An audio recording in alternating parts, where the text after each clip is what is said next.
Cheat codes have been in video games since time immemorial, whether it's using console commands on PC or the Game Shark on consoles back in the day. Cheating isn't something that every developer encourages though.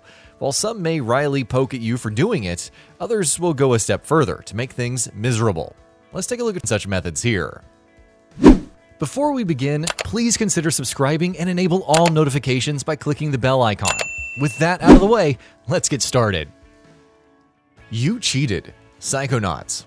Of the various ways that developers could shame you for cheating, Psychonauts is perhaps one of the least brutal routes. No immediate failure or death, no artificial increase in difficulty, just a straight, simple, you cheated when using a cheat code. You cheated! Harsh, but ultimately it's not the worst kind of punishment. No pausing allowed. Parappa the Rapper. Is pausing during a rhythm game considered cheating?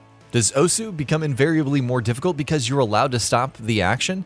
Whatever the case may be, developer Nanan Shaw didn't want this to impede the challenge of Parappa the Rapper.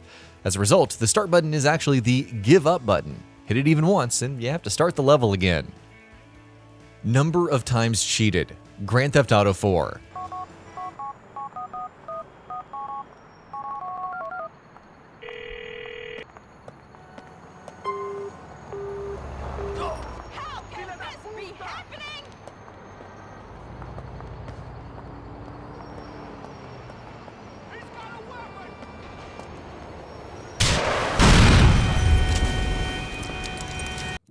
These days, it's not strange to have cheat codes or mods disable the ability to earn certain achievements.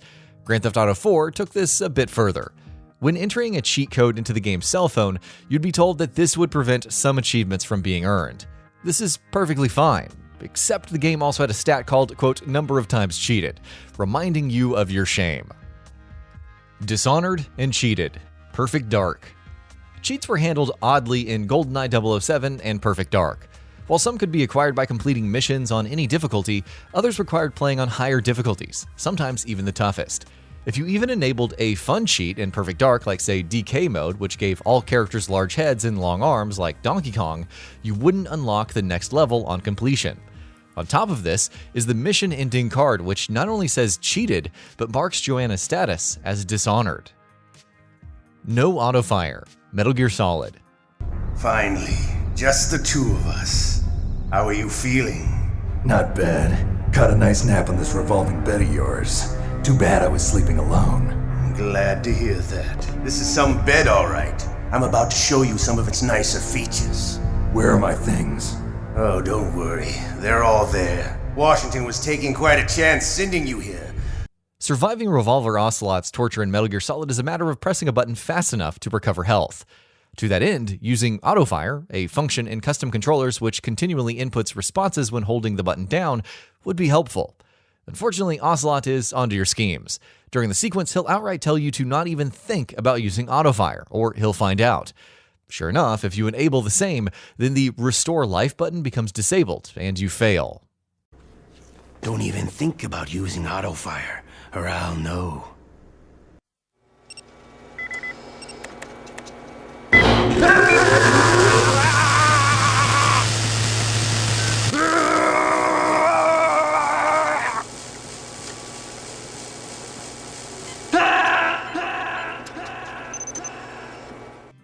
Rezero Descent. Much like Psychonauts, Descent is fairly straightforward about how it dislikes cheating, but goes a bit further. The score will flash the word cheater instead of increasing one's score on certain actions if you're using cheats. Furthermore, it will be permanently set to 0 throughout, preventing you from claiming even the least bit of credit. Bad Egg. Pokemon Ruby and Sapphire. The world of Pokemon can be deceptively harsh if you push the rules too far. Take the missing no glitch in Red and Blue. While not intentional on the developer's part, it could still corrupt your save. Pokemon Ruby and Sapphire are different. Using cheats to provide certain moves to Pokemon or steal other trainers' Pokemon will spawn a bad egg. It doesn't do anything on its own, but on hatching, it can cause a game crash, leading to corrupted data. It can't be removed from one's inventory, and if you're lucky to avoid any crashes, it may start multiplying and replace your other Pokemon. Scolding Session. Persona 3. Persona 3 can get a bit difficult at times, and thus the player may cheat to gain an advantage. Heck, you may even want to use your teammates' personas as well just for fun. But if you do this, then you'll be scolded in combat. Mitsuru will say, quote, "I trusted you, and I can't believe you cheated," while Fuuka says, quote, "Cheaters never win." If you can deal with or enjoy the constant shaming, though, then there aren't really any downsides. Cheating. I'll have to punish you. I trusted you. I can't believe you cheated. I'm very disappointed in you. Cheaters never win! Cheating, huh? I'm disappointed in you. You're cheating! Not that super. Superman Returns. What's worse, playing a Superman game that's not very good or cheating in said game and everyone else knowing about it? Using any cheat in Superman Returns will result in the 0-point achievement, quote, "Not that super," which tells everyone that you, quote, "entered a cheat code in a desperate plea for help." The jury seems to be out on whether other achievements can still be earned after this, but either way, the shame remains on your permanent record. 400 button presses. The Longing. The Longing is fairly unique in that 400 days of real-world time must pass to complete it, though you can play the game for as little or as long as you want during that time. What if you try to fast-forward the in-game time using cheats? Well, the game will sense that and throw you into a prison. You then have to press a button 400 times to get out. If you don't disable the cheat in question, then it's back to prison. The Serious Room. The Stanley Parable. Speaking of prison, activating any cheats in the Stanley Parable sees the narrator trapping you in the serious room and telling you why cheating is wrong. How long is your sentence? Oh, just a casual 100 billion trillion years, which can be increased if you cheat again, but thankfully is reset upon restarting the game. This leads to several questions. Why would anyone need to cheat in the Stanley Parable? If the narrator immediately punishes you, why are there cheats at all? We may never know.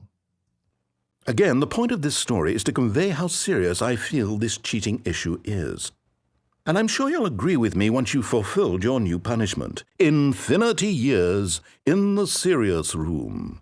I generally have trouble reading human emotions, but I'm going to go out on a limb here and say that you're devastated by this crippling new punishment. Level Down. Zone of the Enders. If you're ever in need of max health or ammo in Zone of the Enders, there's a handy little cheat code that can be used. Of course, there is a price to pay. Using this cheat will cause you to level down, making your frame weaker in the process. Given how slow the leveling process can be, having to make up for any lost XP can and will be a pain. So, what are your thoughts on this? Go ahead and share them in the comments below. And if you liked this video, please subscribe to the channel and enable all notifications by clicking the bell icon to get new video updates. We upload every day and would really appreciate your support. Thanks for watching.